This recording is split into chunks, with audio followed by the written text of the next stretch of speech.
a man stood face to face with the fearsome level 67 wingless dragon, Sebarumus. As the dragon began charging up its powerful attack, an old warrior nearby doubted his ability to block it this time. But just then, something unexpected happened. A goblin stepped right in front of Sebarumus, holding a club in its hand. Without hesitation, the dragon unleashed its deadly strike.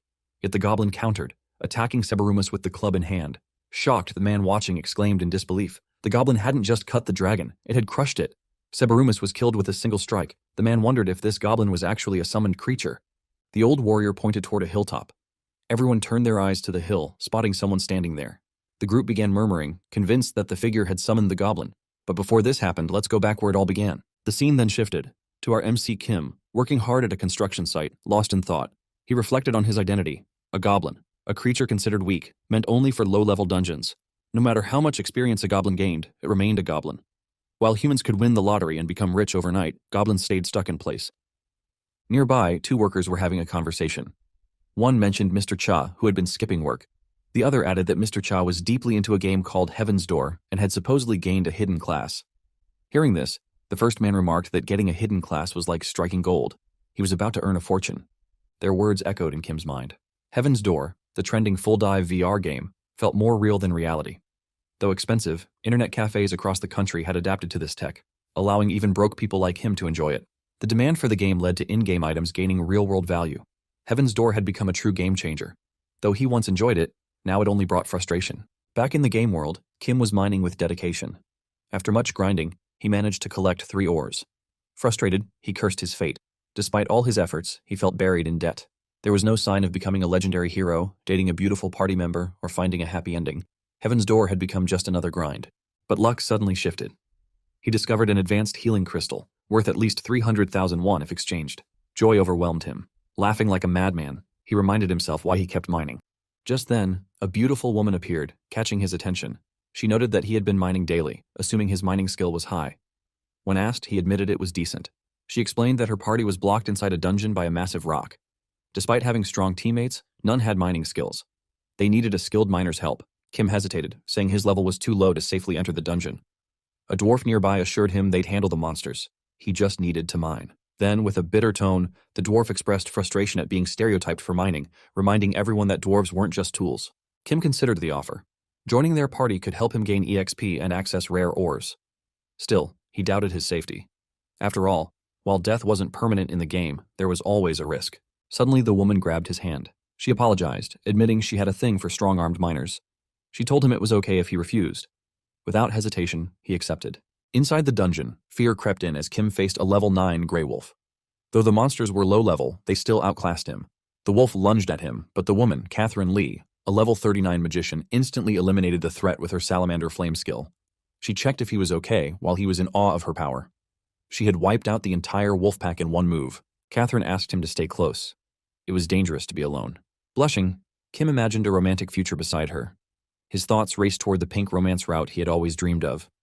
Another teammate joined the fight, easily defeating the wolves with a move called Giant Wheel Swing. He spoke about a suspicious ore that could only be broken with a high mining level. They had skipped it in the past, not wanting to waste points on mining. Now they needed help from someone like Kim. Hearing this, Kim felt insulted. Did they see him as just a tool? He confronted the man, stating he wasn't useless in combat. The dwarf then questioned if the purchased information was accurate. A failed lead would cost them big. The man confirmed the info was solid and warned the dwarf that failure would be costly. As Kim mined, anger simmered inside him. He was used to being looked down on and risking his life for small rewards, but the routine had numbed his feelings. That numbness frustrated him even more. Still, he stayed calm. His job was to mine, get paid, and leave. Just another boring day. But the situation changed. As he mined, a hidden dungeon was revealed. Excitement filled him. Hidden dungeons came with rare rewards, and possibly even a hidden class. It felt like they had struck gold. Catherine chuckled and sarcastically said, "We?" Before he could react, the man from earlier attacked him from behind. Kim collapsed, struggling to breathe. Catherine mocked him. She called it absurd that a hidden dungeon could exist in a low-level area and be accessed with mere mining skills. She claimed they had done all the fighting and he had simply followed along. Realization hit him. They had planned this from the start. The man grabbed his hair and mocked him for being clueless. They knew about the hidden dungeon. They just needed him to unlock it. As a reward, they decided to kill him quickly. The man struck him down, but Kim suddenly opened his eyes. He was still inside the dungeon. They hadn't finished him. Then he noticed something. The advanced healing crystal had shattered. It had saved his life, reviving him fully. His precious 300,001 crystal was gone. Furious, he cursed them. His eyes turned to the still-open dungeon door. That meant it hadn't been cleared yet. Despite the loss, he wasn't ready to back down. He decided to crash their party and turn his life around.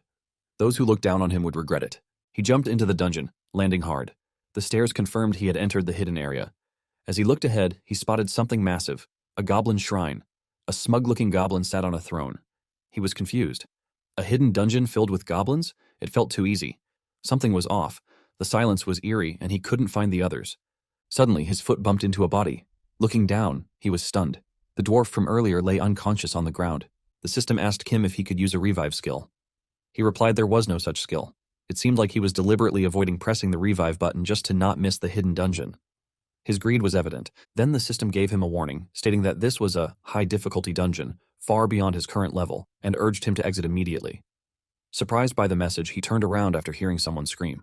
The man who had previously killed him was now caught by a monster, Catherine Lee, crushed beneath that creature's foot. This terrifying monster was called Geiger, and had a level of 80. Seeing it left Kim in shock. A level 80 monster was no joke. The monster then devoured the man it was holding, leaving Kim stunned. He realized that the worst-case scenario was unfolding.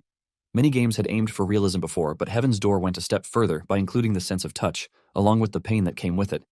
Safety systems were in place, but only for damage caused by low-level or equal-level monsters.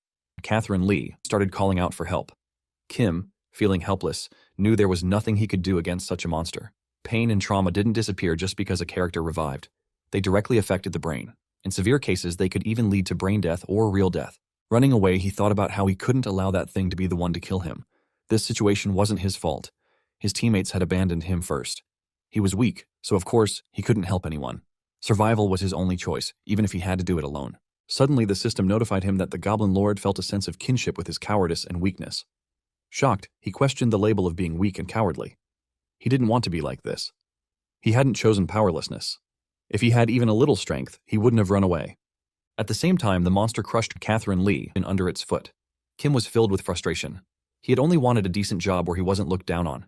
He had wanted to fight monsters, not mine rocks, and use cool skills like everyone else. Because of the debt his unknown parents left behind, he had grown up unable to do anything he truly wanted. And now he was being called weak. He hadn't done anything wrong. Yet even a goblin from its throne dared to look down on him. He raged inside, wondering who gave a goblin the right to judge him. In the real world, he was looked down on. In the game, he was treated the same way. And now, even a goblin pitied him. If being a goblin meant that, then so be it. The system then informed him that he was now an honorary goblin. Goblins would now assist him anytime. He had met the conditions to change to a hidden class, Goblin Summoner. Hearing this, Kim was stunned. He couldn't believe this was a hidden class and rejected the offer, but the system overruled his choice and proceeded with the class change. He shouted in protest, but it was too late. The transformation had already happened. Suddenly, the monster appeared right behind him. As he turned around in fear, he realized there was no more running. There was no going back now. He summoned a goblin. As the goblin began to appear, he hoped it wouldn't make a flashy dragon-style entrance. A weak-looking goblin stood before him. He didn't care. He planned to use the creature as bait and escape while it distracted the monster. He ordered the goblin to move forward. To his surprise, the goblin looked ready to fight. Kim braced himself to run.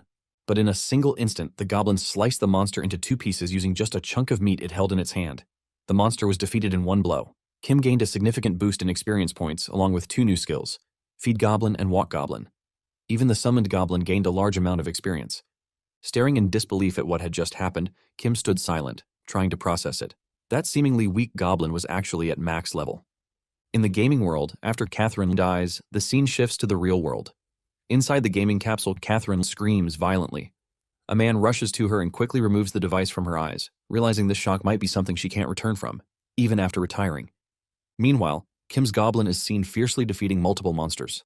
As each monster falls, Kim's level continues to rise. After clearing many enemies, Kim starts collecting mana stones and, exhausted, tells his goblin he can't carry anymore.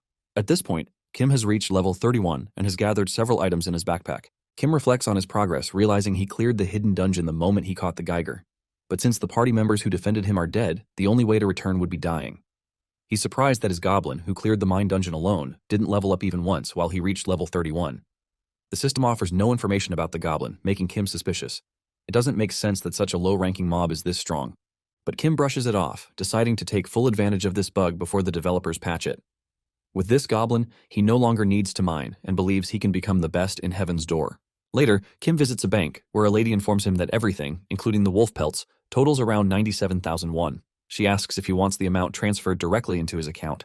Kim realizes he can convert in-game items into real cash through the bank and is stunned at how influential the game is. He then asks if he can send the money to a different account and mentions having more valuable items to sell, including a Geiger's membrane and its heart. As the lady checks the value, she is visibly shocked and calls for her boss. The bank manager arrives, serving cold tea to Kim and admitting he forgot to boil the water. Kim asks why the manager is personally handling this, saying he's only there to cash out items. The manager explains that he has better investment options for Kim's money and doesn't want it wasted in a simple checking account. Kim questions this investment talk, but the manager reveals the true value of the Geiger's heart and membrane, 230 million won. Shocked by the number, Kim later thanks his goblin for helping him pay off 10% of his debt. Without even being summoned, the goblin came running, and Kim affectionately praises him, calling him cute. At least while in town, Kim considers unsummoning him. As Kim walks through town with the goblin by his side, he notices people staring. He tries to unsummon the goblin but realizes the goblin won't go away unless he dies. A passerby comments on the unusual sight of a goblin in town. A girl adds that someone must have summoned it and calls it unsightly. Kim is frustrated. Everyone seems to think he's the goblin. Suddenly, the goblin bumps into a man, who angrily questions why a goblin is walking the streets. Onlookers recognize the man as Patton, the self-proclaimed annihilator of the EveryOne guild. Kim finds the title impressive but learns Patton gave it to himself. This worries Kim. Anyone calling themselves an annihilator can't be normal. Kim tries to explain that the goblin isn't a monster, but Patton attacks. The goblin easily counters his strike using a piece of meat, knocking Patton away. People around gasp. Patton is dead, killed by a goblin. Kim panics, realizing if anyone discovers the goblin is his summon, it could become a huge problem. One of the bystanders mocks Patton, saying it's embarrassing to be toyed with by a goblin. The new characters introduced are Yoonhyuk, a level 30 assassin, Suji, a level 28 assassin, and Jihyun, a level 27 archer. Kim assesses the situation. He's confident his goblin won't lose, but worries that the goblin killing all of them would create trouble. Trying to de-escalate, Kim tells them he'll handle the goblin. Yoonhyuk, however, warns Kim not to interfere, or they'll kill him too. Kim deflects by saying it would look bad for all of them to gang up on a single goblin. The goblin then uses his throwstone skill, hitting one of the opponents. Enraged, they start chasing Kim and the goblin. While running, Kim laments how things spiraled so quickly. He had a max-level goblin and a bright future ahead, thinking life in Heaven's Door would be smooth. Suddenly, an old man calls out to Kim from inside a house, urging him to come in. Without time to question, Kim runs inside. But just as he exits another door, he shouts in frustration. The old man had misled him. The old man follows him, ominously saying it was the way to Kim's funeral. As Kim escapes, he checks his system window. The system notifies him that the Goblin Lord is impressed by Kim's sneakiness, granting him 1 goblin point. Kim complains, wondering why he's being called weak, vulgar, and sneaky. He insists he did nothing wrong. It was the others who betrayed and attacked him. Resolved, Kim tells the goblin they're done being looked down on. From now on, they'll destroy the Enten Guild. With maniacal smiles, both Kim and the goblin share a moment of wicked determination. Meanwhile, Yoonhyuk and his companions search for Kim and the goblin. Jihyun questions if Yoonhyuk really needs to be there, saying she could handle it alone. Yoonhyuk warns her not to underestimate the goblin. Though Patton was the weakest, he was still taken down in a single hit. Suddenly, they hear someone screaming. Yoonhyuk turns around to find one of his allies already killed.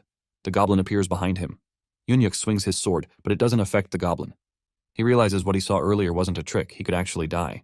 The goblin attacks using the meat piece again. Yoonhyuk blocks it with his sword but is shocked that something managed to parry his weapon. From a distance, Jihyun supports Yoonhyuk with arrows, urging him to fight seriously. Yoonhyuk wonders how a low-ranking monster could inflict such immense damage. Convinced someone must be manipulating things, he activates his extreme evil form. Jihyun is alarmed, questioning why he's using such a powerful skill against just 1 goblin. Yoonhyuk calmly responds that the skill might as well be passive now. Holding his dagger in reverse grip, he prepares for combat. Jihyun agrees to end the fight quickly before anyone sees them, activating her Gale Arrow skill. The system reports that Gale Arrows has removed all movement speed debuffs within its area.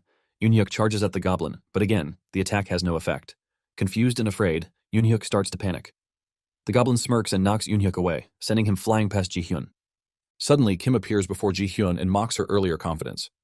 Seeing him and the goblin together, Jihyun is stunned. She realizes this goblin is far from ordinary. Kim confirms it with a grin. He's the one who summoned him. Jihyun stood in shock, questioning how a mere goblin could possess such immense power. After all, Yoonhyuk of the Darkness was one of the strongest members of the EveryOne guild. Meanwhile, Kim laughed like a madman, dismissing her concern by saying it was none of her business. What mattered now was that he was extremely angry. Jihyun demanded to know what he wanted and what wrong they had done to deserve this. Kim, enraged, accused them of being irresponsible, claiming it was all their fault. As Jihyun tried to clarify, she insisted that they were the ones who attacked first, and now both she and her precious thing were at their limit. Mocking her words, Kim sarcastically questioned if her precious thing was hard, joking that someone might get the wrong idea. He then ordered the goblin to silence her. Just then, voices from below rose in surprise. A few people had arrived and recognized them, realizing they were the same group from earlier. Kim noticed the gathering crowd and grew anxious, thinking that people had already shown up. Turning to the goblin, he decided it was time to wrap things up and escape. The goblin immediately covered Jihyun's mouth. From below, the onlookers jumped to conclusions, believing the goblin had annihilated the EveryOne guild and was now about to violate the last surviving woman. Panic set in as they feared they could be next. Kim realized the situation had spiraled out of control. He had only wanted revenge on the EveryOne guild, but now he was caught in a mess. Realizing there was no escape, he shouted for the goblin to stop and release the woman. Someone from the crowd noticed and commented that the man had just ordered the goblin to let her go. Another pointed out that he was wearing beginner gear, yet dared to stand against a monster even the EveryOne guild couldn't defeat. Tears streamed down Kim's face as he told the goblin to stop, declaring that it was all over now. The crowd misinterpreted his words, thinking he had brought the goblin under control and saved the woman. They began cheering for him, wishing him luck. Confused, Kim wondered why they were cheering. They should be mocking him. Then it hit him. They didn't know he was the one who summoned the goblin. He remembered saying he didn't want the EveryOne guild to get hurt and that he would handle the goblin himself. From their perspective, he was now a hero risking his life to save a woman from a monster. Realizing this, Kim began laughing maniacally. He turned to Jihyun and warned her not to end up like her dead comrades. If she stayed quiet about him and the goblin, he wouldn't kill her. Jihyun nervously agreed to keep the secret. Satisfied, Kim accepted her promise. He then dramatically turned to the goblin, blaming it for attacking the village and causing so much pain despite being just a monster. Acting furious, he slipped a chain around the goblin's neck and began dragging it with him. One of the onlookers gasped, recognizing the technique. The chains of light, a skill capable of restraining monsters, was being used by someone in a beginner town. The goblin appeared completely helpless as Kim dragged it around. Kim knew the truth. This was simply his skill that allowed him to take the goblin on walks. Still, he played along and warned everyone to step back, pretending the situation was dangerous and that he was barely able to control the creature. The crowd whispered among themselves, now believing Kim's level to be over 50. They realized the EveryOne guild hadn't been weak. Nobody else could have stood a chance against the monster either. Kim added to the act, claiming that he might not be strong enough to defeat it but could still drive it away using his skill. He then summoned some goblin food and threw it far into the distance, yelling that it was the creature's end. The goblin immediately ran after the food. As soon as the goblin left the town, Kim ordered the gates to be closed. The town's gates shut behind the creature, and the danger was sealed outside. Turning to the people, Kim asked if everyone was all right. The crowd cheered, relieved, celebrating that he had successfully chased the goblin away. Kim felt a brief sense of peace, thinking the situation was now under control. Later, Jihyun approached him. She informed him that the other guild members had died and been transported back to the Shrine of Revival in the sacred grounds of Pascal. She was the only one who knew the truth about Kim and the goblin, and she promised to keep her word. Kim looked at her and saw potential. He thought she could be useful. He reminded her that within Pascal, one had infinite HP, making them safe from monsters and other players. That's why it was called the Sacred Grounds. Then, in a low and threatening tone, he warned her to keep the promise or face death. Jihyun, now visibly shaken, nodded nervously. Later, Kim was seen lying comfortably on a bed, proud of himself for ending up in such a nice room after pretending to do a good deed. He reflected that although it hadn't been part of the plan, he was still proud of the outcome. His thoughts wandered to the past when he had no power. If he had it back then, maybe he could have saved her. Suddenly, he remembered the goblin point he had earned from the Goblin Lord. He had chosen this class because he felt a connection to goblins, and now the system rewarded him for being cunning.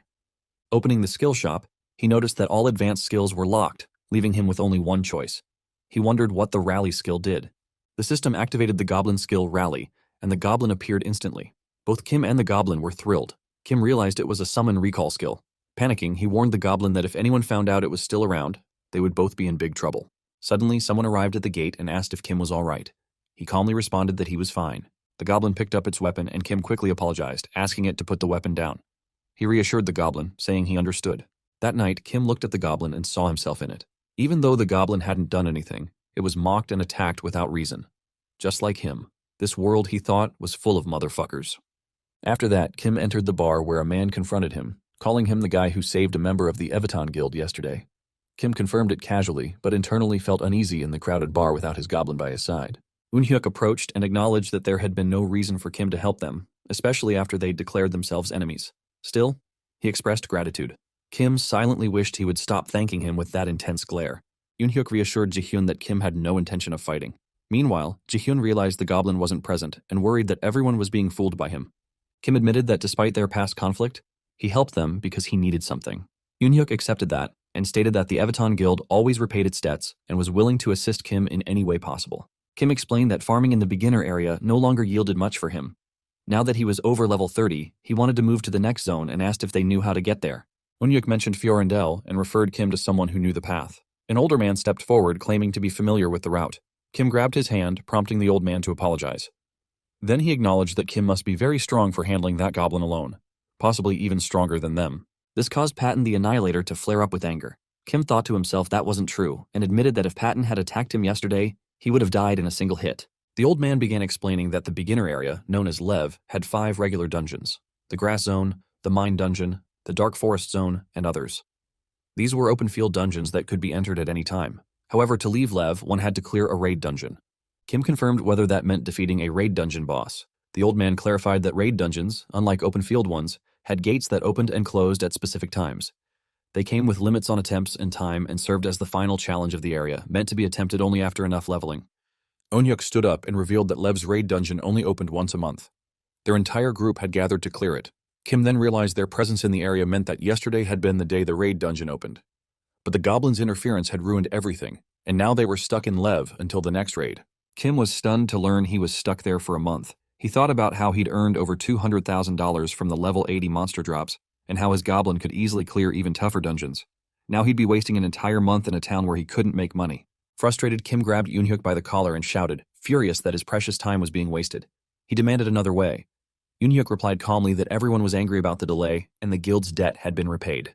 With that, the group began leaving the bar. Jihyun looked back at Kim one last time before walking away. Meanwhile, Kim's goblin observed them in secret from the side. At the same time, the system suddenly triggered the boss raid to open. The old man was shocked, noting that at least 30 days were supposed to remain before the next raid. Kim was stunned to realize that the boss raid had already begun. Seeing the portal in front of him, Patton acknowledged that the boss raid had really opened just a day later. Yoonhyuk asked how many people were already inside.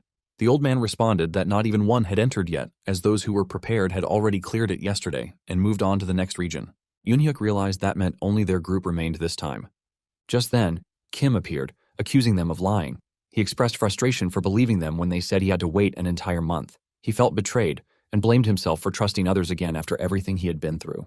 Jihyun tried to explain that he was misunderstanding, but Yoonhyuk simply asked if Kim was coming or not. Kim agreed, stating he wouldn't just sit back while they went in and grabbed all the rewards. Yoonhyuk then gave a quick explanation. Based on their intel, the raid boss chamber had only one room. That meant they would face the boss immediately upon entry and had to stay alert. The old man added that it probably wouldn't be too dangerous since the boss was below their level, but caution was still important. Patton remarked that even though their guildmaster wasn't present, the entire EveryOne guild was there, and a boss like this would be defeated in just 10 seconds. With that, the group started entering the portal. Yoonhyuk smiled and signaled everyone to go. Kim whispered to his goblin, who was hiding behind a tree, telling him to stay hidden until called. He thought to himself that anyone could betray him, just like before, and he wouldn't allow that again. Holding an advanced healing stone, Kim felt prepared. He stepped into the portal and, once inside, looked ahead to see the group running back toward him. Behind them was a level 40 steel giant approaching rapidly. The system notified that they had entered a hidden dungeon, the steel giant's residence. While fleeing, Yoonhyuk demanded answers from the old man, who denied knowing anything. Jihyun shouted for Kim to stop standing still and run to the portal, but Kim refused, questioning why they would flee from a hidden dungeon. He pointed out the valuable rewards such dungeons offered. Though the boss was level 40, the level gap wasn't too severe. They wouldn't die permanently, just cough up some blood and pass out. He reminded them that great rewards never came easy and criticized their lack of awareness about the value of hidden dungeon loot. Kim then declared that they could all run away, but he would claim all the rewards for himself. Using his goblin summoner skill, Rally, Kim summoned his goblin. The goblin, who had been sitting quietly outside the dungeon, was now called into action. But before the goblin could arrive, the steel giant charged at Kim and landed a powerful punch. Kim was killed instantly in a single hit. Patton mocked him, surprised that this was the same guy who fought the goblin yesterday. Yoonhyuk dismissed Kim's fate, focusing instead on the fact that the portal had closed. He was shocked, realizing that only raid dungeons closed this early. This one was supposed to be a hidden dungeon. The old man explained that they had underestimated the place. Just as ordinary dungeons could occasionally transform, raid dungeons could also contain hidden dungeons at low probability. That was why they now faced a hidden boss raid. With no other choice, they had to fight. Back in the real world, Kim lay inside the gaming capsule, suddenly screaming in frustration. He couldn't believe he had died from a single hit, despite being above level 30. Though the boss was level 40, it still felt unfair. He realized he had forgotten to use his status points. The portal was now closed, which meant he couldn't summon his goblin anymore. The treasure had been right in front of him, yet he had lost it all. Cursing the goblin, he questioned if he was really going to miss out on all the rewards. Meanwhile, inside the dungeon, Yoonhyuk shouted to begin the hunt. That jolted Kim back to awareness. The group engaged the steel giant in battle. Watching them fight, the old man instructed Yoonhyuk and Minsung to attack first and identify the giant's weak points. With Jihyun's movement speed buff, the enemy wouldn't have time to react. The steel giant roared loudly, and both Yoonhyuk and Patton launched their attacks simultaneously. The old man noted that every monster had at least one weak spot. Their attack strategy involved a series of 16 slashes from each fighter, 32 strikes in total, to analyze which wound was deepest, revealing the weak point. Stepping aside for a moment, Yoonhyuk asked Patton if he had figured it out. Patton admitted he hadn't. Despite using a technique designed to expose weaknesses, no damage was inflicted, something that had never happened before. Yoonhyuk agreed and suggested two possibilities. Either the enemy's defense was too high, or, before he could finish, the steel giant lunged forward to attack. Dodging swiftly, Yoonhyuk activated his unrivaled sword skill and confirmed that smaller attacks wouldn't work. The enemy possessed a skill called Hatred for the Weak. Patton acknowledged that only Yoonhyuk could inflict real damage against a level 40 boss. But the old man disagreed, claiming Yoonhyuk wasn't the strongest. There was someone else whose ultimate skill could outperform his, depending on the situation. Jihyun then used her ultimate Deathbringer arrow skill, thinking that if others discovered she had it, they'd demand she become the guildmaster. Patton shouted back that he didn't know what the skill required, but he could buy her as much time as needed. Activating his War City skill, he prepared to face the enemy head-on. The steel giant advanced toward Patton, aiming to strike. Kim, lying on the ground, thought Patton was an idiot for drawing the monster's aggro instead of escaping. The steel giant launched its attack, but Patton blocked it and laughed, declaring it was nothing and that he had expected more power. The old man warned Patton not to drop his guard, emphasizing that their plan couldn't afford any mistakes. He then activated his pain-sharing skill. Kim's soul observed them all, amazed. Despite being low-level and not having hidden classes, they fought fiercely. Yoonhyuk explained that while the warriors kept the monster distracted, the assassin team would weaken its defenses using their passive skills. Watching the coordination, Kim was stunned by their strength. He realized this was what a real guild looked like. If they managed to defeat the boss while he remained dead, he wouldn't gain any experience or rewards. As the steel giant faced Patton, it suddenly looked in a different direction. Patton was startled and questioned why the boss wasn't focusing on him. The steel giant plunged its hand into the ground. At that moment, Kim revived, stood up laughing, and declared he couldn't let these losers handle things alone. Claiming to be the highest level player, he decided to step in as the protagonist, making a late entrance. The system then announced that the steel giant had selected Kim as its target and had used its wide-range skill, Surface Pulverization. The attack instantly killed several members of the team. Witnessing the destruction, Kim panicked, questioning why he had chosen to revive at that exact moment. Seeing his comrades in such a state, Patton was filled with rage. He couldn't tolerate anyone hurting his allies, but the old man quickly warned him not to let his guard down. Ignoring the warning, Patton charged forward and unleashed his Giga Slash skill on the steel giant. However, the monster effortlessly struck Patton, sending him flying. Due to the pain distribution skill, the old man also took damage from the attack. As a result, both Patton and the old man were killed on the spot. Kim watched in shock, panicking. He insisted it wasn't his fault, and all he did was revive himself. Yoonhyuk, still alive, analyzed the situation. Monsters typically prioritize healers and ranged damage dealers over tanks, but Patton had used the Warcry taunt skill to draw its attention. The unexpected revival of a player reset the monster's aggro, and the assassins were instantly killed before they could react. Even the tanks hadn't been able to withstand it. Jihyun, readying her one-shot, one-kill bow skill, asked Yoonhyuk if she should attack. Her HP remained at 46%, but Yoonhyuk instructed her to stay calm. Attacking now would ruin the entire plan.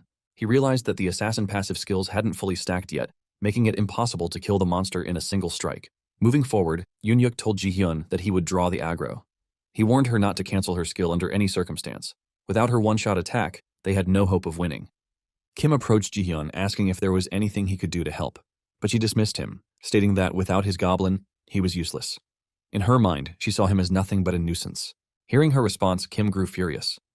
He couldn't understand why she looked down on him just because he didn't have his goblin. He blamed the others for preventing him from summoning it. Despite their weakness, they treated him like a burden.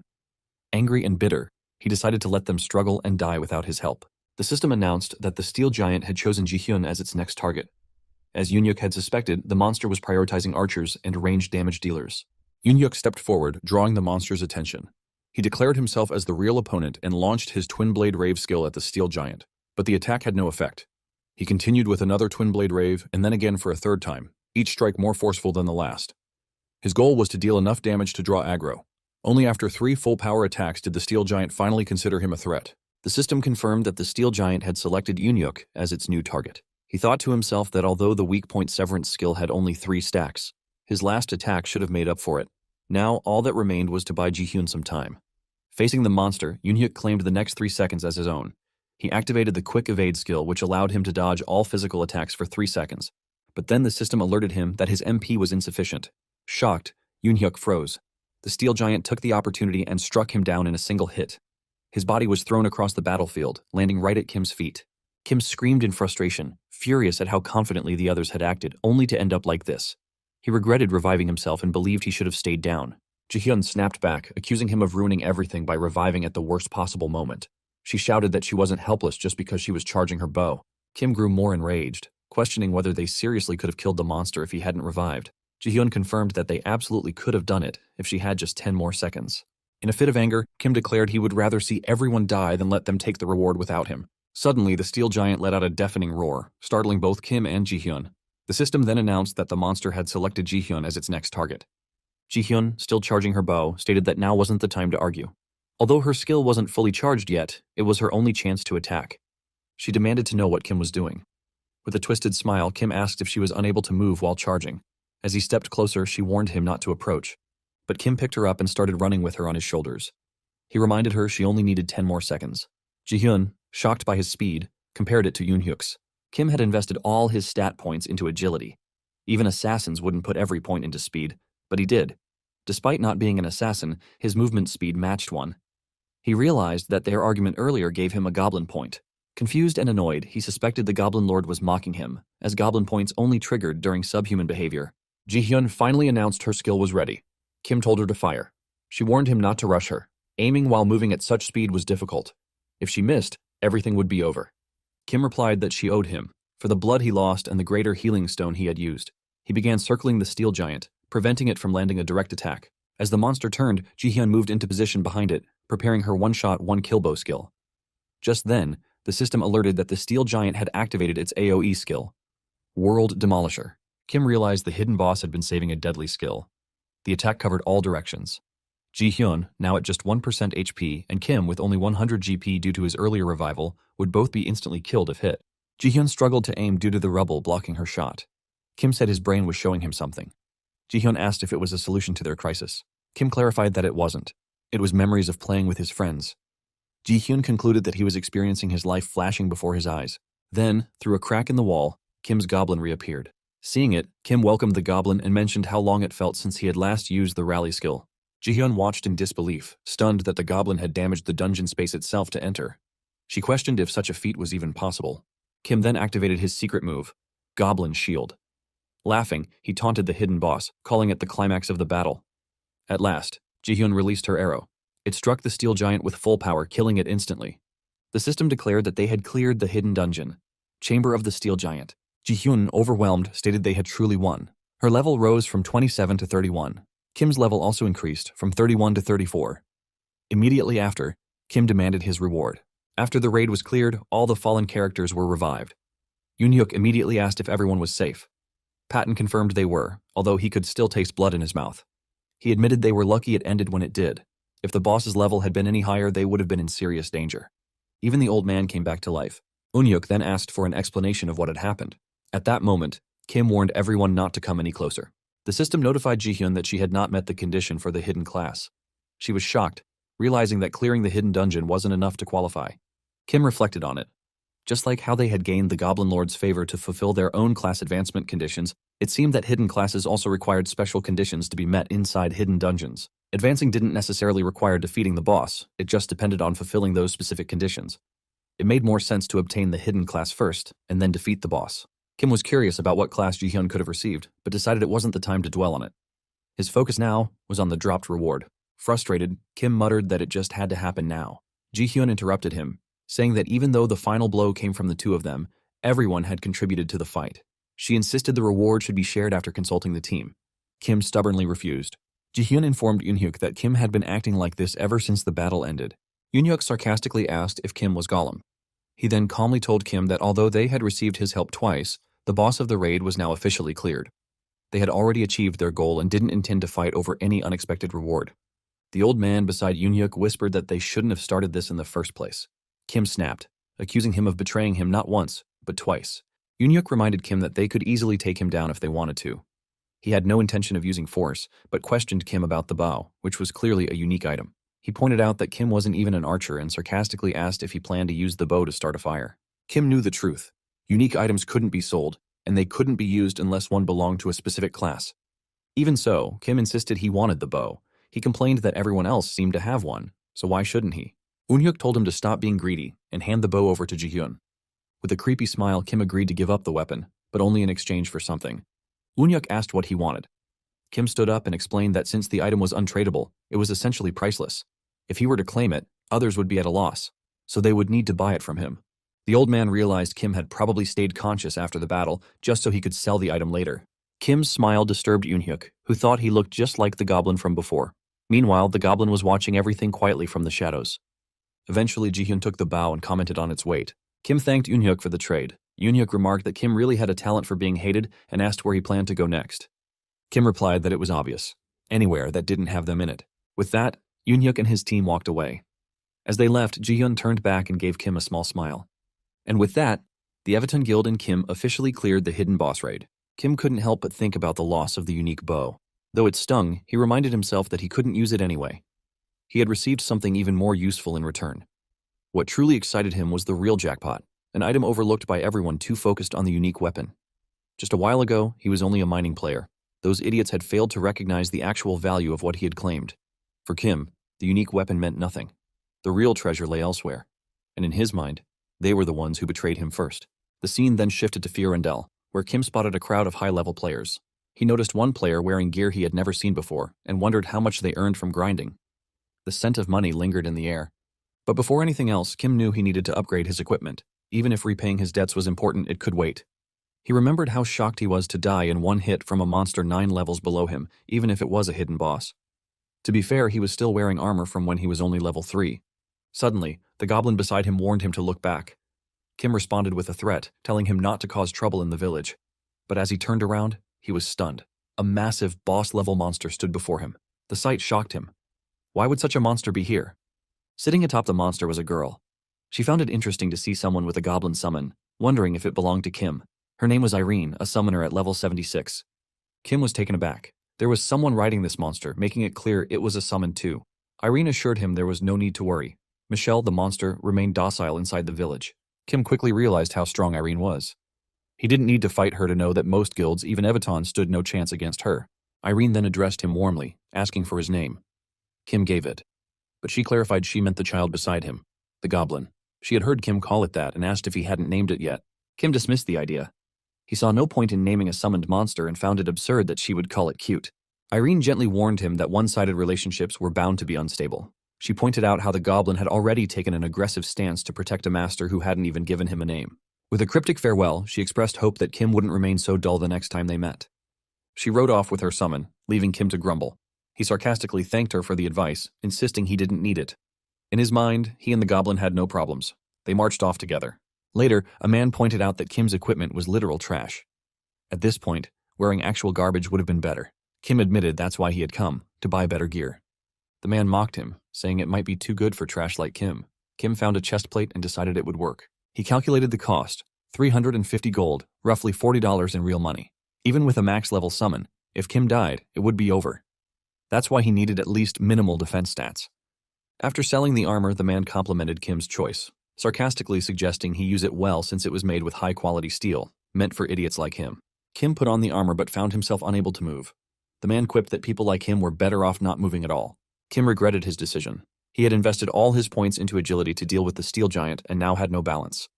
He had to sell it back. The man laughed and offered to buy the sturdy chestplate back, for just 30 gold. Kim was furious. He had just bought it for 350, and now he was getting scammed by an NPC. Suddenly, an exclamation mark appeared above the man's head. Kim asked about it, confused.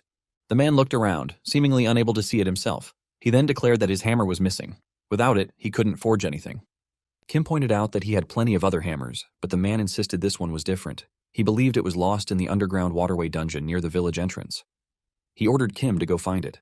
The system then issued Kim a quest, to find Humphrey's smelting hammer. The reward was the ability to process materials into armor. Kim realized the quest's value. It explained why the hidden boss materials were so expensive. If he could process them into equipment, it would all make sense. With a slight smile, Kim repeated the dungeon's name, the underground waterway. The system confirmed the quest was accepted. Kim grinned. He didn't have to worry about anyone else. Party members would only slow him down. He figured he could clear such an easy dungeon in under 30 minutes. But just as he stood there, the man shouted again, ordering him to get moving. The system gave one final warning: the quest would fail if Humphrey died. Well guys, that's the end of the video. If you like this video, comment part 2 in the comment section. Also subscribe to the channel, hit the bell, and like the video. Thank you for watching and see you next time again.